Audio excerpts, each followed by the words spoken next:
네, 오늘 ETF 시장 흐름 짚어보고 투자 전략까지 살펴보겠습니다. 키움투자자산운용 ETF 컨설팅 사업부 정성인 부장 나와 계십니다. 어서 어서 오세요, 오세요. 정님. 네, 안녕하십니까. 얼마 만에 나오신 거예요, 이거? 네, 2달 만에 나왔습니다. 돈 버느라 바쁘셨구나. 네, 지난달도 연말이기도 하고 그래서 네. 2달 만에 나오게 됐습니다. 네. 아니 지금 ETF 시장 금년 들어서 벌써 뭐 300조 원 돌파했다고요? 네, 전년 말에 지금 이제 297조 원으로 작년 말에? 예, 작년 말도 사실 폭발적인 성장이었죠. 거의 300조네. 예, 27년이 113조였으니까. 예. 작년에만 120조 정도 늘었는데 올해 지금 20일 기준으로 보니까는 벌써 327조 원. 그러니까 10% 가까이 또 벌써 성장을 한 모습이고요.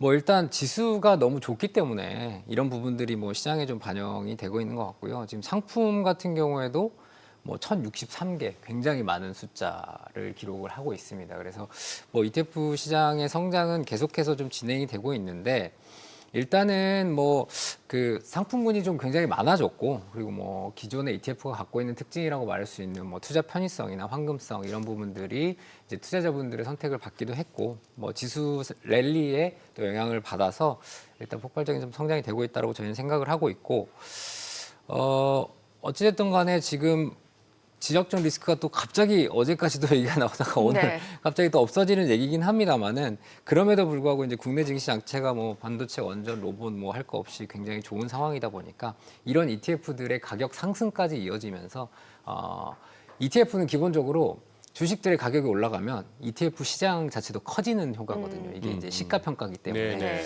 그래서 그런 부분들이 좀 큰 영향을 미치지 않았나. 시가 평가다 네, 보니까. 네, 그렇습니다. 예.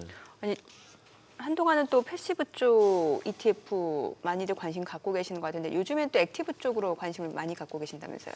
네, 사실 이제 ETF 하면은 예. 보통 패시브 상품을 많이 생각을 예. 하셨죠. 예. S&P 500 지수에 투자하는 맞아요. 상품, 코스피 200 지수에 투자하는 상품이 대세이죠. 그리고 네. 사실 여전히 사이즈나 어떤 자금 유입 측면에서는 패시브형 상품이 절대적이긴 합니다. 절대적이긴 하지만은 지금 작년부터 분위기가 좀 많이 반전이 되었다고 저희는 생각을 하는데 네. 특히 이제 미국 시장이 좀 분위기가 많이 바뀌었어요. 미국 같은 경우에는 2025년이 되게 나름 액티브 ETF 하우스들에게는 유의미한 해라고 보여지는 게 첫 번째로 일단 자금 유입의 3분의 1 정도가 액티브 ETF를 통해서 3분의 1 정도가? 자금이 들어왔다. 네. 굉장히 크게 성장을 하고 있는 시장이고 그리고 이제 미국에 상장된 ETF 종목 수가 한 5천 개 정도 되는데 작년을 기점으로 액티브 ETF의 상품 개수가 패시브보다 많아졌습니다. 그래서 상품 수가 추월을 하면서 이 자금 유입 속도 자체가 굉장히 가팔라지고 있다라는 부분이 이제 미국에서 나타난 특징이었는데 그럼 미국에서 왜 그랬냐라는 봤더니 작년에 미국 S&P 지수 한 16.4% 올랐거든요. 예, 예. 근데 저희가 소위 말하는 M7 있지 않습니까? 예. 투자자분들이 이제 예. M7 되게 좋아하셨잖아요. 근데 M7 중에서 S&P 500 지수보다 더 많이 오른 아웃퍼폼한 예. 종목이 2개밖에 없어요. 예. 뭐였죠? 엔비디아하고 알파벳 구글? 네, 2개 종목만 예. 아웃퍼폼을 했고 나머지 종목들은 지수를 지금 못 따라간 거거든요. S&P 네. 500 상승률도 못 쫓아갔다. 네. 나머지 5개는. 맞습니다. 그러다 보니까 이제 투자자분들 입장에서는 예. 이게 옛날처럼 M7 다 산다고 되는 건 아니네. 그러면 이제 종목 가리기를 좀 해야 되는데 그런 부분들이 이제 액티브 영역에서 조금 빛을 발하다 보니까 네. 아무래도 이제 액티브 영역이 좀 많아졌고 그러다 보니까 이제 국내에도 그런 부분들이 상당히 반영이 많이 되는 것 같아요. 투자자분도 많이 보시는 것 같고 더군다나 최근에 그 테마나 그 섹터 로테이션이 너무 빠르잖아요. 맞아요. 너무 빠르다 보니까 이거를 사실 이제 개인 투자자분들이 ETF를 통해서 대응을 하실 수는 있지만은 사실은 굉장히 어렵긴 하거든요. 그러다 보니까 액티브 ETF들이 상당히 이제 이런 부분들의 영역을 조금 전담을 해주고 있기 때문에 인기가 좀 많아지는 것 같고요. 그러다 보니까 지금 액티브 ETF를 전문적으로 하는 운용사들이 있어요. 예를 들어서 타임폴리오나 네. 네, 삼성 액티브 자산운용의 코액트 ETF 이런 ETF들은 이제 액티브 ETF만 하거든요. 그래서 이제 타임폴리오 같은 경우에도 벌써 올해 보니까 4조 원을 넘겼더라고요. 전체 수탁고가. 그래서 그만큼 굉장히 지금 빠르게 성장하는 시장이다. 그렇게 보시면 좋을 것 같습니다. 예. 요거는 질문 드리면서도 막 생각이 많아지게 되는데 지금 이제 해외에서는 삼성전자 이제 2배에서 3배까지도 추정하는 레버리지 상품이 거래되고 있고 이거 돈이 많이 가는 것 같던데 이제 우리 국내에서는 이런 고배열 상품은 현재로서는 규제에 묶여 있는 상황이고 안 되는 거죠 지금. 네. 예. 그렇다면 지금 최근에 금융당국이 삼성전자, SK하이닉스 요거 이제 기초자산으로 해서 3배짜리 레버리지 ETF 도입을 검토하기 시작했다. 이거 뭐 반가워해야 되는가 아니면 이거 완전 진짜 도박판으로 들어가는가 싶기도 하고 이 3배는 좀 그런데. 그 정확하게는 예. 사실 삼성전자의 3배를 검토하고 있는 건 아니고요. 예. 지수는 3배. 아, 코스피 200 지수. 코스피 200 예, 지수의 지수는 3배. 3배 검토. 어허. 그리고 이제 단일 종목은 네. 지금 현행 우리나라 법규상 예. 단일 종목 ETF를 만들 수가 없습니다. 왜냐하면 현행 법규는 ETF 안에 무조건 10개 이상의 주식을 넣어야 되고 그리고 개별 종목의 비중이 30%를 넘기면 안 된다는 규정이 있습니다. 아하. 그렇기 때문에 미국에 되게 유행하고 있는 단일 종목이나 단일 종목 레버리지가 지금 우리나라에서는 출시가 될 수 없는 상황인 거죠. 미국에서는 그러면은 단일 종목만 가지고도 ETF가 된다고요? 그렇습니다. 단일 종목 1배도 되고 2배도 되고 3배도 됩니다. 그럼 1배짜리 같으면은 그냥 직접 사면 되지 왜 ETF로 해요? 퇴직연금 계좌에서 직접 아. 주식이 안 되기 때문에 대부분 다 이제 그런가? ETF로 많이 사시죠. 뭐 우리나라도 마찬가지고요. 그래서 이제 뭐 지수의 3배를 일단 검토를 아마 하고 있는 것으로 알려졌고요. 네. 그리고 이제 개별 종목 같은 경우에는 3배까지는 안 될 것 같고요. 2배짜리 ETF를 검토한다라는 얘기는 좀 들리고 있는 것 같은데요. 그 지금 홍콩의 CSOP라는 회사에서 예. SK 하이닉스 2배 레버리지 ETF를 작년에 상장을 했거든요. 예. 그래서 이제 그 마케터분이 한국에 자주 오시는데 올 예. 때마다 자랑을 너무 많이 해가지고 올 때마다 자랑을 너무 많이 하셔가지고 무슨 자랑을요? 그 돈 많이 들어온다고 그게 돈 많이 들어온다고? 그게 거의 지금 1조 가까이 되거든요 이제 그래서 어, 되게 자랑을 하셔서 아 한국은 안 되나 보다라고 생각했는데 환율 빠지기 어렵네. 그것도 달러 사서 나가야 될 거 그 아니에요? 한국에서 가시는 자금이거든요. 예. 네. 근데 뭐 사실은 필요성에 대해서는 업계에서는 사실은 생각은 하고 있죠. 왜냐하면 저 같은 경우에도 뭐 예를 들어서 뭐 신입사원 연수 아니면 뭐 대학생분들을 대상으로 하는 교육 이런 데 자주 가는데 가면 빠지지 않고 나오는 가장 첫 번째 질문이 우리나라는 왜 3배짜리 ETF 안 나와요? 라는 질문이에요. 어허. 그만큼 이제 공격적으로 투자하시는 특히 이제 연령대가 좀 젊으신 분들은 예. 3배짜리 레버리지 ETF를 굉장히 선호하시는 것 같아요. 그래요? 네, 그러다 보니까 이제 검토를 하고 있고 뭐 어쨌든 지금 정부에서 얘기하는 환율 급등의 원인이 또 그러니까 미장에 대한 투자 자금이기 때문에 이런 부분을 좀 돌려보고자 아마 청와대 쪽에서 얘기가 있었던 것 같고 그래서 이제 뭐 금융사 CEO분들과 같이 얘기를 했다라고 이미 뉴스에서 알려졌지 않습니까? 예. 그래서 논의가 되고 있는데 근데 뭐 상품 출시 될 것 같습니다. 사실 될 것 같고요. 될 것 같고 뭐 다만 이제 제도를 좀 고쳐야 되는 부분들이 있기 때문에 시간이 좀 걸리긴 하겠지만 일단은 검토가 되어지고 있는 상황인데 근데 이제 우려는 그런 거죠. 뭐 소장님 말씀하셨지만은 특히 이제 현 정부 기조 자체가 투자자 보호에 굉장히 방점을 두고 있거든요. 그래요? 네, 그래서 이제 감독원도 굉장히 그런 부분을 강조하고 네, 네, 있는데 네. 사실 뭐 3배 레버리지 상품이 뭐 이해를 못하는 상품은 아니잖아요. 사실 그렇지. 이해가 예, 어려운 뭐 상품은 이해가 아닌데 어렵진 않죠. 근데 이제 위험한 상품은 맞아요. 왜냐하면 3배 레버리지 ETF는 논리적으로 봤을 때 하루에 30% 하락하면은 90%가 빠지는 거거든요. 그렇습니다. 그래서 미국 같은 경우에 뭐 아이온큐 3배짜리 ETF 상폐되고 그랬었거든요. 예, 작년 예, CES 예. 이후에. 그래서 굉장히 위험해 보이긴 하기 때문에 이런 부분들은 좀 어느 정도의 뭐 단계적인 도입이나 아니면 투자자 교육을 좀 강화할 필요성은 충분히 있어 보입니다. 아까 말씀하신 그 뭐 청년들 우리는 왜 3배짜리 없어요? 그 마음은 내 심정은 알겠어요. 뭐 종잣돈은 얼마 안 되는데 그걸로 그냥 주식을 사든 그냥 1배짜리 그냥 ETF 해가지고는 어느 세월에 싶으니까 빨리 해보고 싶은데 말 난 김에 레버리지 지금 인버스 꽃버스 쪽은 어떻게 됐어요? 다 죽은 거 아니에요? 그 지난주에 보니까 네. 그런 그 언론 기사 제목 뭐 그런 거 많잖아요. 8억 퇴직금 투자했는데 뭐 1억이 안 되는 돈이 남았다. 뭐 이런 기사들 굉장히 많이 나오더라고요. 그게 인버스 투자였습니까? 네. 곧버스 투자하신 분들. 지금 뭐 사실은 뭐 지수가 오늘 5,000원을 돌파를 했었는데 네. 그 자금들이 보통 이제 뭐 3,000원부터 시작해서 들어온 자금들이지 않습니까? 예. 그렇기 때문에 실질적인 손실률이 지금 굉장히 큰 상황이고 곧버스 쪽은 뭐 개인 순매수는 계속 있습니다. 왜냐하면 지수가 계속 올라가기 때문에 지수에 대한 뭐 올라가면 올라갈수록 사긴 사는데 뭐 매수 강도는 좀 약해지긴 했었고요. 어쨌든 간에 지금 좋은 상황은 아닌 거죠. 네. 그렇게 보여집니다. 그게 예를 들어서 그거는 뭐 기관들 중에서도 조금 이 어질어질하다 싶은 쪽에서는 일종의 해치 차원에서는 조금 사볼만도 한데 거기다 몰빵을 한다는 거는 진짜 이거는 뭐 아니면 도예요.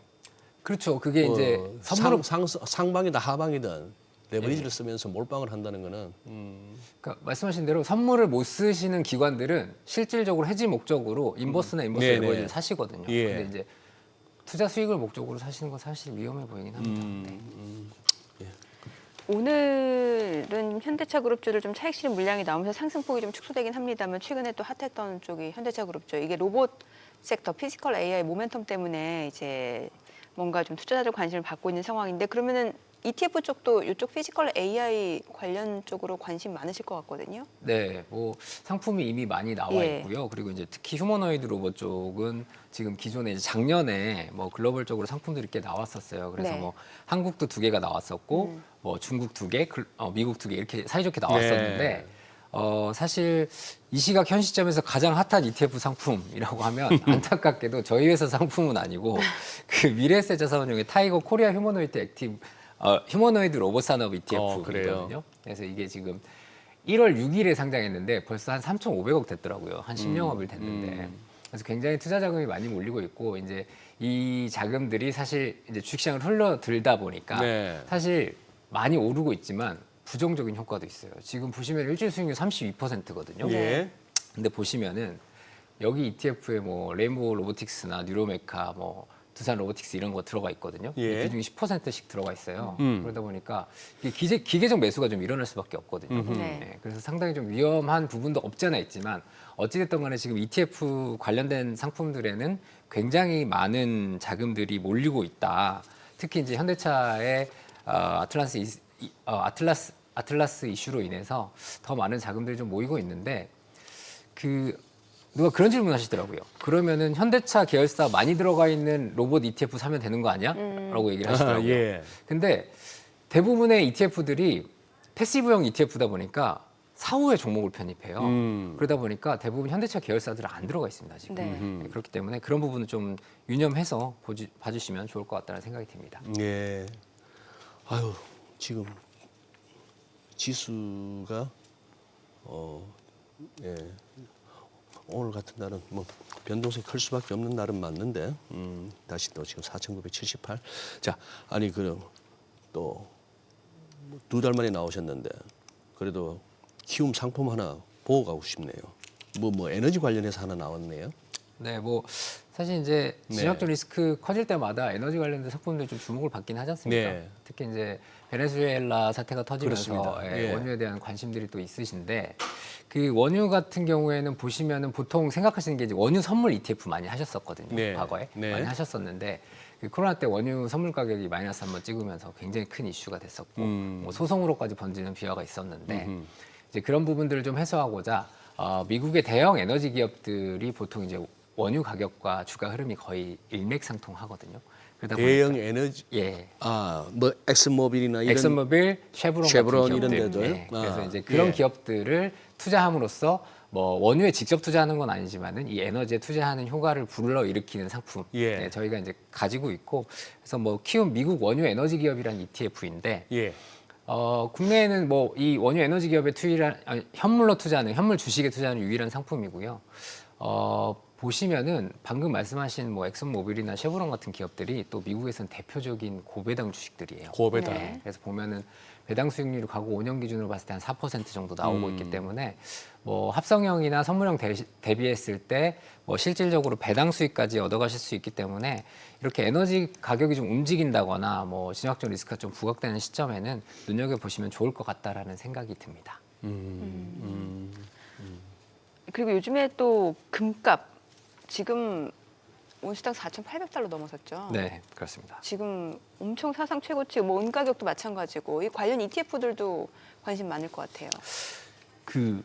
보통 진영학적 리스크 안전자산 예. 하면 금 얘기 많이 네, 하잖아요. 네, 근데 그래요? 지금 사실 금 가격 흐름 보면 이거 안전자산 맞는지에 대한 약간 의문이 좀 들 정도로 예. 너무 열심히 그러면 달리고 있어요. 안전자산이 아니면 뭐로 보시면 돼요, 부장님은? 이제는 약간 투기성 자산의 영역에 어느 정도 진입한 게 아닌가. 네. 은은 더한 것 같고. 예, 그래서 은은 뭐 정말 심하고. 그러니까 지금 사실 이번 달의 이슈는 금보다도 은이에요. 그래요. 은이고 은이 지금 1개월 동안 보시면은 코덱스 은선물이라는 ETF가 국내에 나와 있는 은 코덱스 은선물. 예, 은선물. 유일한 ETF거든요. 네네네. 근데 보시면은 환효과도 없고 얘는 순수하게 환해지기 때문에 1개월 동안 지금 43% 올랐거든요.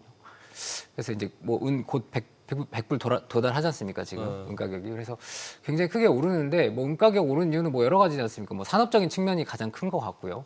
그리고 뭐 거기에다가 중국이 지금 이제 수출 제한을 좀 하고 있고 뭐 제조원가 올라가고 있는데 뭐 일론 머스크가 거기다가 또 기름을 부었죠. 뭐 소위 말하는 "This is not good"이라는 발언이 좀 주목을 받고 있는데 네. 어쨌든 은 가격 상승이 계속 이어지면서 사실 은 투자를 많이 하시는데 이 그래프 보시면은 지금 빨간색이 은이에요. 빨간색 은이고 그 파란색이 금인데 은 가격이 최근에 훨씬 많이 오른 거거든요. 그러네요. 네, 그만큼 좀 이제는 투기성 자금들도 꽤 많이 들어왔기 때문에 투자하시는데 조금 주의를 하시는 것도 좋아 보인다라는 의견이 좀 가파르기가 엄청나네요. 기온의 엄청납니다. 가파르기가. 네, 특히 올해 정말 엄청납니다. 네. 지금 개인 투자자들의 어떤 뭐랄까요, 그 증시 진입 평소 진짜 평생 안 하시던 분들도 막 들어오신다고 하는데 부장님 보시기에는 그분들이 그래도 좀 이렇게 편안한 ETF로 오시는 것 같습니까? 아니면 직접 주식 사는 걸로 가시는 것 같습니까? 연령대별로 좀 다르신 것 연령대별로. 같아요. 네, 보면은 작년에 지금 주식계좌 새로 터진 게 1,300만 개라고 하더라고요. 1,300만 개. 1,300만 개. 엄청난 거죠, 사실. 예. 근데 그 연령대가 좀 있으신 분들은요. 예. 보통 이제 삼성전자, SK하이닉스 같은 대형주 위주로 많이 들어오시는 것 같아요. 그래서 실물 주식을 많이 하시는 것 같고요. 그리고 이제 좀 연령대가 낮으신 이제 젊으신 분들 같은 경우에는 네. ETF를 많이 진입을 해요. ETF 많이 진입을 하는데 ETF 들어오는 이 방향성도 좀 다른 것 같아요. 방향성도. 이 그 투자의 방향성도 ETF 투자자 내에서도 네. 상대적으로 나이가 젊으신 분들은 예. 확실히 변동성이 높은 로봇, 아하. 네, 원자력 뭐 이런 거 좋아하세요. 왜냐하면 그 소장님 아까 말씀하셨는데 시드가 작아요. 퇴직연금 가지고 많이 해요. 그렇잖아요. 근데 이제 퇴직연금이 뭐 몇십억 있는 건 아니잖아요. 그러니까. 퇴직연금을 키워야 되잖아요. 예. 나의 노후 예. 자산을 예. 키워야 되니까 사실 이거를 막 지수만 해가지고는 내가 이걸 2배, 3배 불리기가 쉽지 않다라고 생각을 하시는 것 같아요. 그러다 보니까 아무래도 공격적으로 베타가 높은 주식들이 포함되어 있는 상품을 많이 하시는 것 같고 그나마 이제 퇴직연금 투자하시는 분들 중에서 그래도 연령대가 좀 있으신 분들은 지수로 좀 많이 들어오시는데 사실 작년에 코스피 200 ETF 보통 94% 정도 올랐거든요. 네. ETF 뭐 1000개 정도 되는데 레버리지 제외하고 예. 코스피 200 지수를 이긴 테마가 많지 않아요. 네. 테마가. 네, 많지 않아요. 반도체, 원자력, 뭐 이 정도 방산 정도 딱 되고 예. 나머지는 다 지금 져가지고 소위 말하는 코스피 200을 벤치마크로 하는 투자 기관들이 굉장히 곤란한 상황이에요. 왜냐하면 200 ETF만 담아놨으면 BM을 글쎄. 하는 건데 네. 이제 나름 알파를 내겠다고 테마들을 담았는데 예. 그들은 또 이제 변동성 큰 테마는 안 남기 때문에 대부분 지수를 못 이겨가지고 굉장히 좀 곤란한 상황이긴 하더라고요. 네. 예. 오늘 내용 여기까지 듣겠습니다. 잘 들었습니다. 그래요. 고맙습니다.